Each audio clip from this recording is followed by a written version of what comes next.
అన్న కర్మ ఏమిటంటే ఈ మనిషికి దేవుడు అంటే భయము లేదు, భక్తి లేదు. దేవుణ్ణి సైతం రాజకీయాలలో వాడుకునే అన్యాయమైన బుద్ధి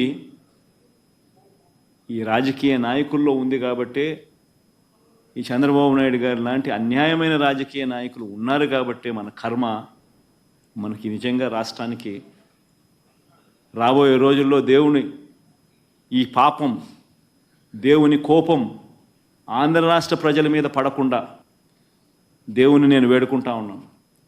ఆ పాపం అనేది చంద్రబాబు నాయుడికే పరిమితం కావాలి. చంద్రబాబు నాయుడు అబద్ధాన్ని మోస్తా ఉన్న చంద్రబాబు నాయుడు గారి కూటమికి మాత్రమే పరిమితం కావాలి అని చెప్పి, చంద్రబాబు నాయుడు గారు అబద్ధాన్ని మోస్తా ఉన్నా, అబద్ధం అని తెలిసినా కూడా మోస్తా ఉన్నా ఆ నాయకులకే పరిమితం కావాలి అని నిజంగా దేవుణ్ణి అందరం ముక్కోవాలి, ముక్కుంటున్నాం కూడా.